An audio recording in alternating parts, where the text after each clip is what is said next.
She was just minutes away from her bridal shower, dressed in soft ivory, glowing with anticipation.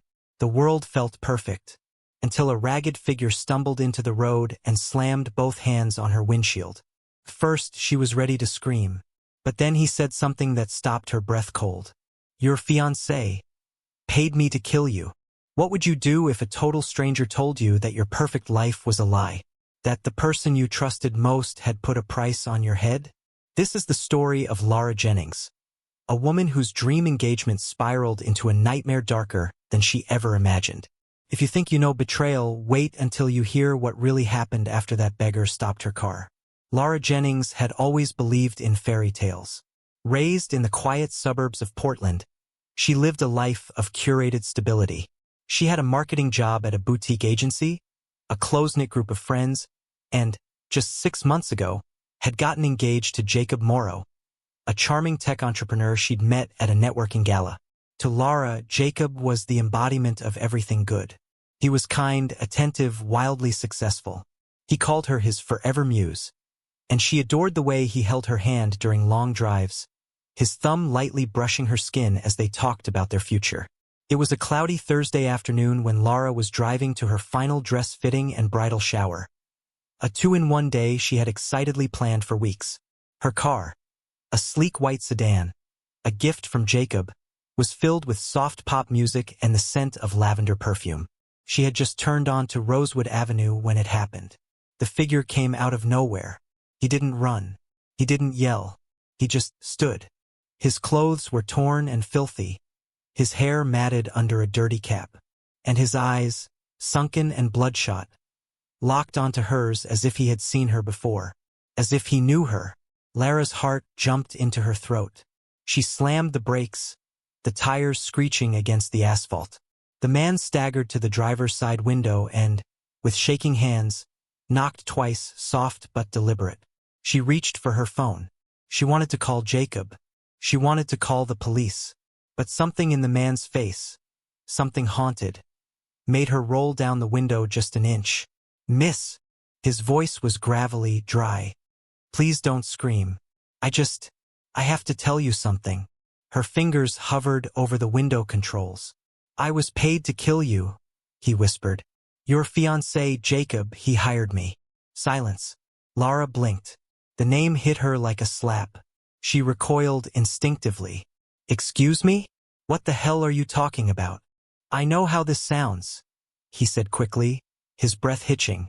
"But I have proof. He gave me this photo." He reached into his coat and slowly pulled out a crumpled Polaroid.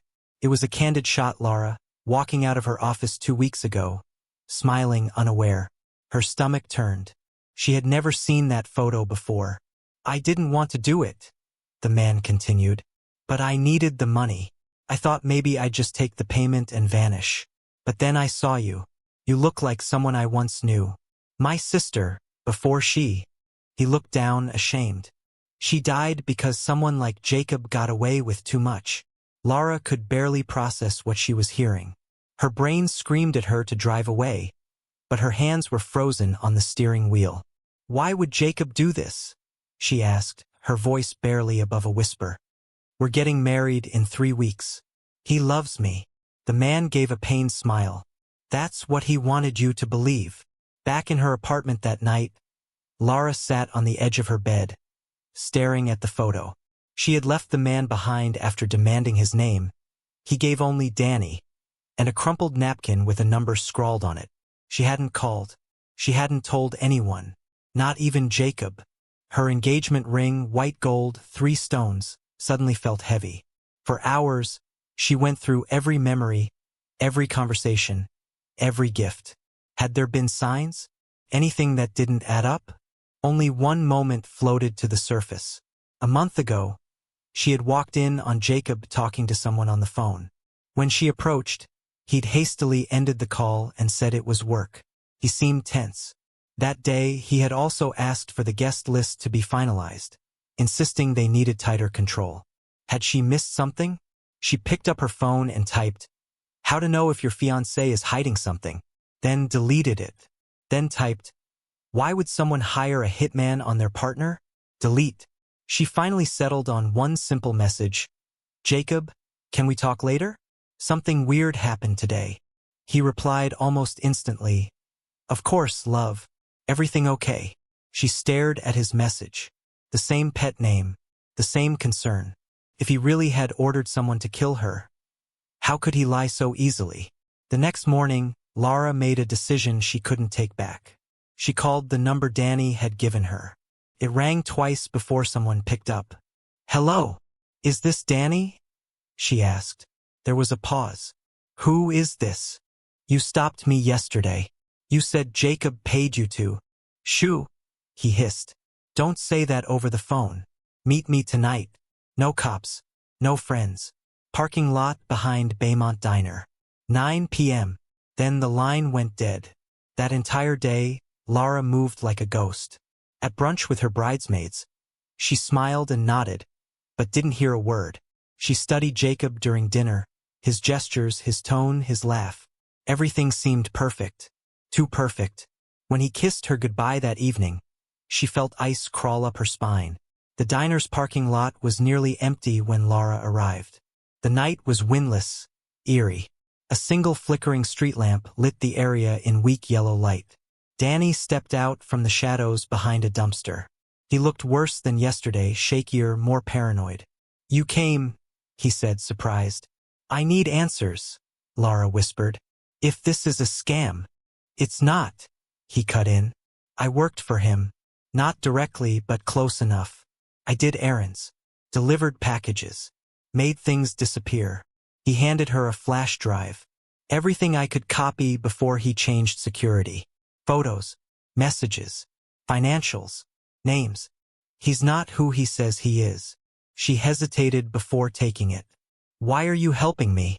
Danny looked at her, his voice soft. Because I couldn't save my sister. Maybe I can save you. Suddenly, headlights turned into the parking lot. Lara flinched. Danny's eyes widened. You weren't followed, were you? She turned. Her mouth went dry. Jacob's car. Jacob's headlights pierced the lot like searchlights. Lara's breath caught. She clutched the flash drive tighter, panic surging in her chest. Danny stepped backward into the shadows. You didn't tell him, right? He hissed. No, Lara whispered, trembling. Jacob parked across the lot and stepped out of his car. His expression unreadable under the flickering light. Lara. His voice was calm, but laced with something unfamiliar. What are you doing out here? She scrambled for a lie. I dropped something at the diner earlier. I was just picking it up. Jacob's gaze drifted toward the dumpster. Lara could feel Danny watching, silent, hidden just beyond Jacob's sight. Jacob stepped closer. Too close. You okay? You look shaken. Lara forced a smile. Just tired. Jacob paused, then smiled and offered his hand. Come on. I'll drive you home. Her pulse thudded in her ears. I took my car, she said. I'll follow you. And he did. That night, Lara waited until Jacob fell asleep before creeping out of bed and plugging the flash drive into her old laptop. The contents loaded slowly, and what she saw chilled her. Photos. A series of images, some clearly taken without her knowledge, of her, her friends, even her apartment from strange angles. Spreadsheets. Transactions marked cleaning or delivery. All in odd amounts, withdrawn in cash. One folder named Witness Projects. Inside that folder was an encrypted text file. She clicked it, password protected. Her heart pounded. This was real, or incredibly elaborate. But either way, she needed help. She emailed the contents to herself, backed them up on cloud storage, then deleted the local files. She stared at her sleeping fiancé for hours. Who was this man? In the days that followed, Lara tried to act normal, smiling through cake tastings, joking during venue walkthroughs. But every time Jacob touched her, she flinched inside. She began noticing things. He never let her touch his laptop. He always deleted his texts. His office door, once always ajar, was now always locked. Then came the email. Subject, you have 1 week. Sender. Blocked. Message, you're smarter than we thought. But not fast enough. Don't trust anyone. They're already watching. Lara stared at the screen, ice in her veins. Terrified and unsure who to trust, Lara did the only thing she could think of. She reached out to someone outside her world. Detective Evelyn Rhodes. Rhodes had helped Lara's friend through a stalking case 2 years ago. She was discreet, methodical, and didn't ask too many questions. Lara met her at a cafe downtown, pretending it was a casual coffee. "I think someone's trying to hurt me," she said quietly. "Someone close to me." Rhodes watched her carefully. "Is this about your fiancé?" Lara blinked. "Why would you say that?" "Because people don't usually say someone close unless they mean it. And because you've been looking over your shoulder since you walked in." Lara slid the flash drive across the table. Rhodes didn't ask anything more. She just nodded. "I'll look into it. But if what you're implying is true, you're in more danger than you think." 3 days later, Rhodes called. "Lara, we need to talk. In person." They met in an empty parking garage. Rhodes' idea. She handed Lara a folder. Jacob Morrow isn't his real name. His actual name is listed on sealed records from a federal case 12 years ago. He was involved in a series of financial cover-ups linked to 2 missing persons. Both women. Both his former partners. Lara's hands shook as she flipped through the file. "There's no hard proof," Rhodes said. "Everything's been buried or sanitized. But if your source is right, this man's been reinventing himself for years." Lara felt like she couldn't breathe. All this time, had she been engaged to a ghost? Rhodes looked her in the eye. "You need to get out. Quietly. No big exits. Don't tip him off. I'll keep watching. But if he suspects anything..." She didn't finish the sentence. She didn't have to. That night, Lara packed a donation bag of clothes. Really just her essentials in disguise. She began moving files, photos, and documents to an external drive. She told Jacob her mom had invited her for a girls' weekend before the wedding. He smiled, said it was sweet, and then he said something that made her blood run cold. "Make sure you come back," he said with a wink. "I'd be lost without you." Lara stood in her closet, heart racing. Each item she chose had to seem ordinary, nothing that would alert Jacob. Just clothes for a weekend trip. Her fingers trembled as she zipped the bag. She couldn't tell anyone. Not her bridesmaids. Not her parents. Not even her best friend, Amelia. Every word, every step could be traced. She had a burner phone in her purse. Cash tucked in the soles of her sneakers. She even turned off location sharing on all her devices. She was becoming someone else, someone surviving. Her mother lived 5 hours north, in a sleepy lake town. That was her excuse for the girls' weekend. But in reality, she wasn't going there at all. Rhodes had found her a safe house, an abandoned caretaker's cottage on private land. No Wi-Fi, no cameras, no trace, but she had to make it there alive. Jacob insisted on taking her out the night before her trip. A steakhouse, their usual booth, a bottle of red wine, her favorite. He was all smiles, holding her hand, telling stories about the honeymoon plans. But Lara noticed everything. He didn't touch his wine. He kept glancing at her phone. His watch beeped faintly at 7:42, and he immediately excused himself to the bathroom. When he returned, she asked, "Everything okay?" He just smiled. "Yeah, just a reminder." On her way home, Lara spotted him again. Danny.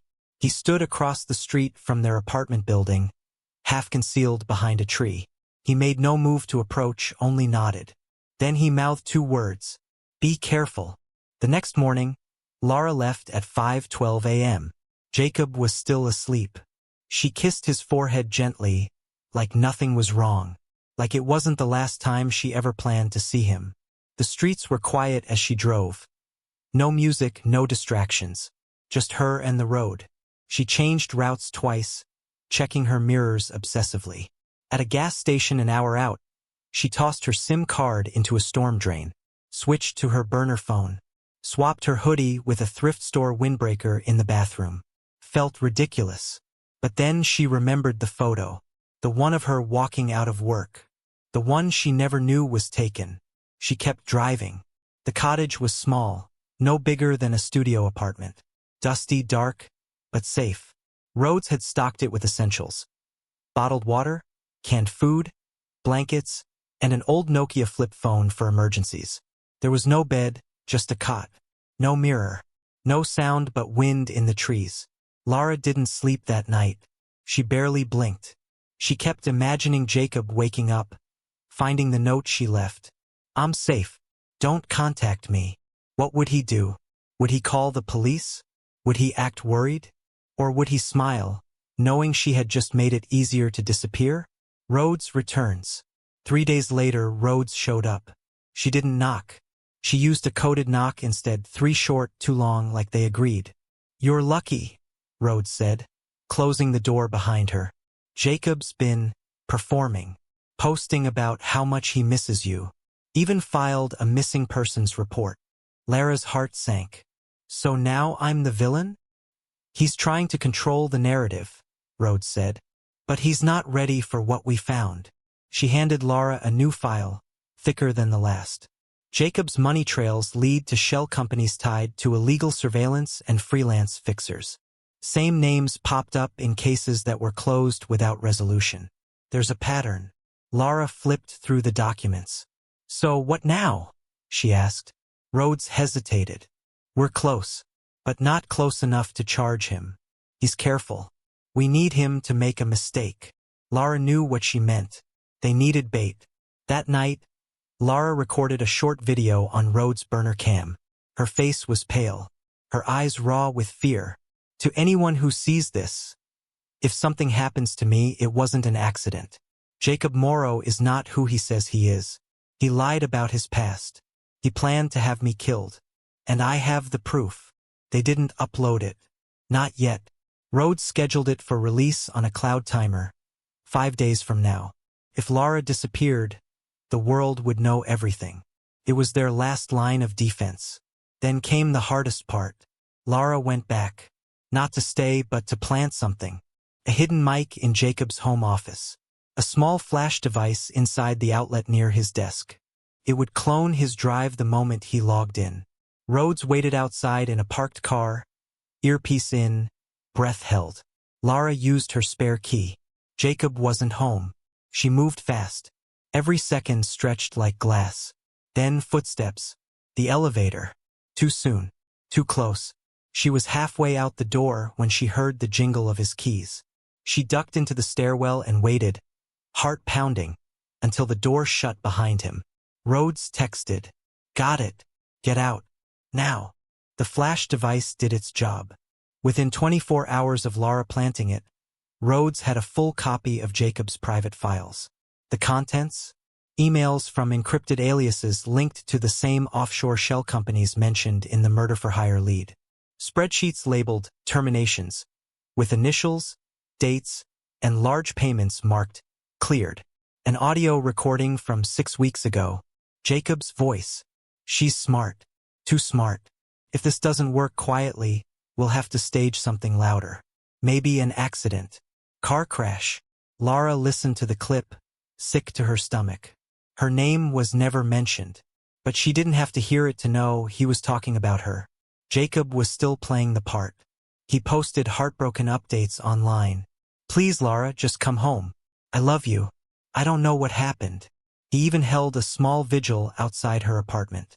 News crews showed up. Her picture made the local headlines. The community praised Jacob for being so devoted. Rhodes watched with narrowed eyes. "He's painting you as unstable. If anything happens now, you'll be the one blamed." Lara felt trapped in her own story. Even as the truth piled up, the world only saw what Jacob wanted them to see. So she decided to flip the script. They didn't wait the full 5 days.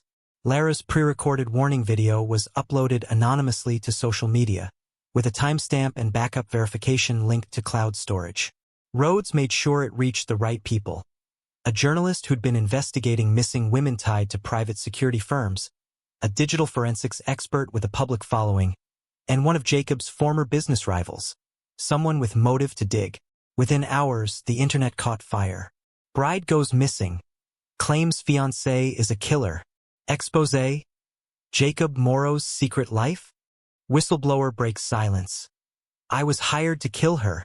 Danny even resurfaced anonymously in the comments, confirming, I'm the one who warned her. I have nothing left to lose. That night, Lara's burner phone buzzed. Unknown number. You made a mistake.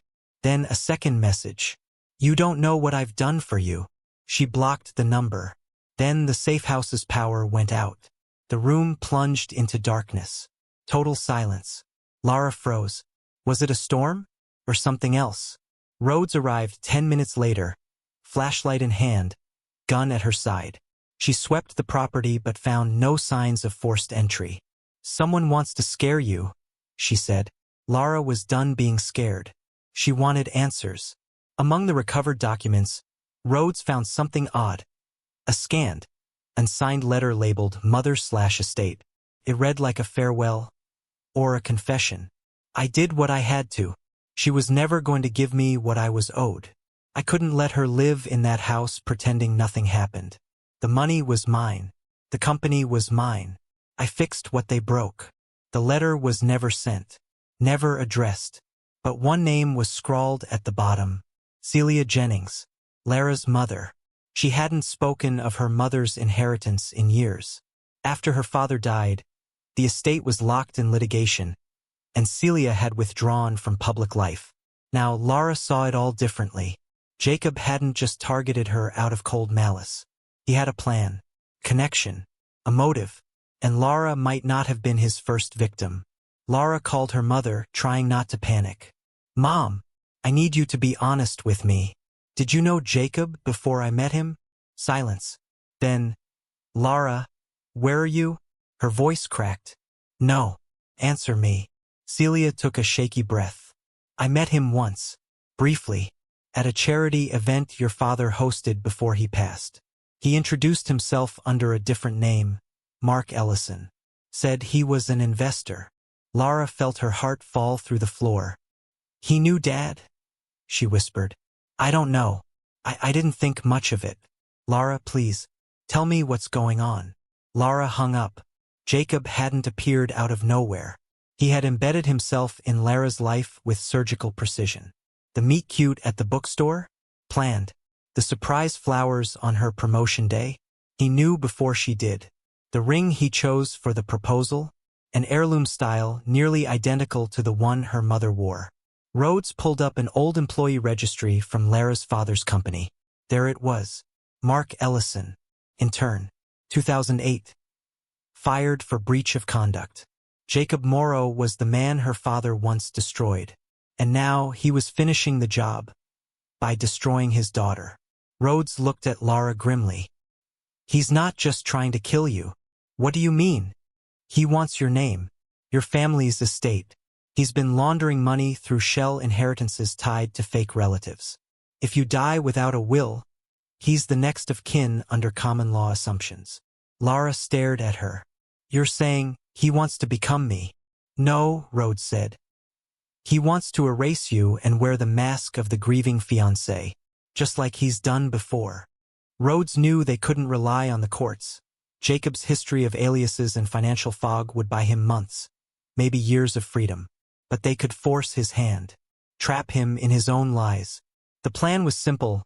Lara would return, publicly, calm, collected, and alive. She'd give a brief statement to the press saying she'd taken time for her mental health and was in no danger. The world would stop seeing her as a victim. Jacob would see her as a threat. And when he tried to eliminate that threat again, they'd be ready. Lara appeared outside the same police precinct where Jacob had cried for the cameras. Hair tied back. No makeup. Pale but unbroken. I was never missing. I chose to leave. I won't be commenting further. The news exploded. She's back. Fiancé blindsided by bride's sudden reappearance. What is Lara Jennings hiding? Jacob texted her an hour later. You scared me. I thought you were gone. Can we talk? Please. I miss you. Lara didn't reply. The lure. That night, Jacob showed up at Lara's apartment. He looked thinner, sharper, but his voice still dripped with charm. I just want to understand, he said, arms open. What happened? Lara kept her face blank. I just needed time, he He stepped closer. You could have told me. I would have protected you. Lara raised an eyebrow. Like you protected your last 2 fiancés? Jacob's smile faltered. What are you talking about? You know exactly what I'm talking about. And now the world will, too. She pressed play on a tiny recorder in her hand. Jacob's eyes widened. Then rage. He lunged forward, but the moment he did, 4 officers burst into the room. Get down. Hands on the ground. Jacob was arrested on the spot for obstruction, identity fraud, conspiracy, and attempted murder. But that wasn't the end. Rhodes had coordinated with federal agents who had quietly reopened cold cases tied to his aliases. DNA evidence from old files was matched. One of his victims' missing persons cases now had a suspect. The flash drive, the audio recording, and Jacob's own admission all formed a damning case. Within 72 hours, Jacob Morrow, aka Mark Ellison, was being transported to a federal holding facility. Lara insisted on seeing Danny one last time. They met at a shelter downtown, where he'd begun rebuilding his life with help from Rhodes' contacts. I owe you my life, Lara told him. Danny shook his head. You saved yourself. I just gave you the match. You lit the fire. He handed her a small piece of paper. It was the last note Jacob had written, an attempt to bribe Danny into silence. Erase her. $25,000 now. Another $25,000 when it's done. Lara folded the paper carefully. Thank you for not taking it. Danny smiled, hollow but honest. Some ghosts are worth facing. It took weeks for Lara to reclaim her normal life. Public speculation faded. The wedding was quietly canceled. Most of the guests assumed it was cold feet. No one really knew the truth except a select few. But Lara had no interest in telling her full story. Some monsters don't need their names remembered. Instead, she left the city, moved into a quiet house by the lake. One she bought herself under a new name with a new number. She wrote letters to the families of Jacob's other victims. She volunteered for a crisis hotline. And once a week, she visited her father's grave. I'm still here, she'd whisper. And he didn't win. 6 months later, Lara received a letter. No return address. Just a single sentence on the card inside. Some ghosts never die.